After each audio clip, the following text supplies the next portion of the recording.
Welcome to this webinar, which is investigating the impact of food security determinants on dietary quality among children. And this research was supported by Healthway. So what proportion of Western Australian children were consuming the recommended fruit and vegetables? Well, in our research we conducted in rural and remote Western Australia, we had children complete a dietary survey and also a food diary. We've found that 2/3 of children met the Australian Dietary Guidelines for fruit, and there weren't actually significant differences between children who lived in regional Western Australia versus those who lived in remote Western Australia. For vegetables, we found that overall 15% of children in our study met the recommendations for vegetables, and again, that didn't differ significantly between rural and remote areas. When we looked at the types of fruits and vegetables consumed, we had fresh fruits and vegetables as the most popular form of fruit and vegetables eaten, but we did find some significant differences between rural and or regional and remote areas with respect to dried fruit consumption, so it was significantly higher in remote areas. You can see here the different types or forms of fruits and vegetables that were consumed. So as mentioned, the fresh fruits and vegetables were the most likely types or forms to be consumed. There was quite a high consumption of fruit juice, as you would expect among children as well. And we do know that in some remote areas, fruit juice is offered in terms of 100% unsweetened juice as another strategy to support fruit consumption. And we also see things like frozen vegetables and tinned vegetables as other forms consumed. But as we see, there weren't significant differences between regional and remote areas other than for dried fruit. We then wanted to know what food security determinants were driving vegetable intake among children, because we know that children are less likely to meet dietary recommendations for vegetables.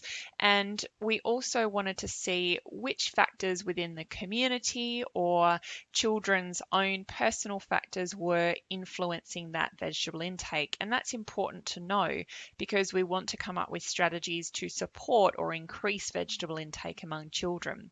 So we wanted to look across the pillars or dimensions of food security. So we wanted to look at the availability level, which typically refers to the food supply. And then food access was that physical or social or economic access to healthy food. And then food utilization was how people are using food once they have it available to them and once they've accessed it. So again, in our survey of children and also their parents, we were able to find that these factors were driving vegetable consumption. So we used multiple logistic regression analyses to determine this. And we found that food supply, out of all those different factors and different dimensions or pillars of food security, the food supply was really that level that was a key predictor. So the location of food outlets, the variety, promotion of healthy food, and price were the key factors. So after accounting for all these demographic factors like caregiver employment, number of children in the household, all these kinds of factors, and including all these determinants in the modelling that we did, these 4 factors still remained significant. So the location of food outlets, being that enough food outlets in the towns, where there were enough food outlets in the towns reported by the parents, their children were 10 times more likely to eat enough vegetables. With regards to variety, where children ate 4 to 5 types or forms of vegetables. So before, when we were looking at that graph, we were looking at fresh, frozen, tinned, dried, juice. So consuming 4 to 5 types or forms of vegetables resulted in 10 times more likely to eat enough vegetables.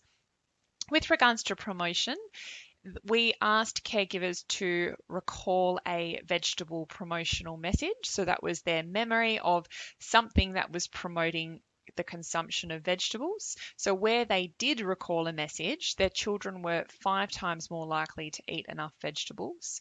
And where their caregiver said that healthy food in their town did not cost more than other towns, their children were 3 times more likely to eat enough vegetables. So some recommendations from this in no particular order. We do need to look at increasing the range and promotion of vegetable types in food outlets, and some potential strategies or actions to do that could be working with store managers regarding stocking and promotion of different types of vegetables, because depending on the kind of area or location, it might be challenging to obtain good, regular, and sufficient fresh produce. So, looking at perhaps frozen vegetables or tinned vegetables that are low salt or low added sugar varieties. Ensuring prominent positioning of a range of vegetable types so that people are aware that they're there, and promoting consumption of a range of vegetable types with families and children to help really get them achieving the recommended amount. And the second recommendation relates to promotion of vegetables, so advocating for longer term consistent promotion of specific vegetable messages using a variety of promotional strategies. So advocating for example, the reinstatement or revitalisation of the Go for 2 and 5 campaign or something similar in Western Australia that's really action based. Campaigning, the campaign would target parents and families, so supporting them together and including a point of purchase information. So research and other evidence has suggested that things like shelf talkers, so little messages and faces on certain foods within outlet shelves, recipe cards, cooking demonstrations, local healthy eating posters designed by school children can all be helpful strategies. And then messages reinforced in settings such as schools. So Crunch and Zip, for example, as a program that facilitates or promotes the consumption of fruits and vegetables. And then credible health agencies endorsing those messages does add weight to them and really helps disseminate that message further. Increasing the opportunities for families to source vegetables from multiple sources in town, because we did find that location of outlets was really critical for children to consume enough vegetables. So professionals such as town planners could assist with enabling multiple food outlets that families can source vegetables from. The public health plans that local governments are developing could also be an opportunity to ensure that there are multiple access points for families to obtain vegetables, and consider emphasising edible landscapes, community gardens, those kinds of structures that can increase opportunities to source vegetables as alternative food sources to outlets. And then increasing the reliance on local food supply. So this has been shown in other research to reduce the cost, increase the quality and availability of vegetables. And so this could be an important strategy to potentially increase access to healthy food. So why is all of this important and what does that mean? Well, we know that a good food supply is really key to support healthy food consumption among children and their families.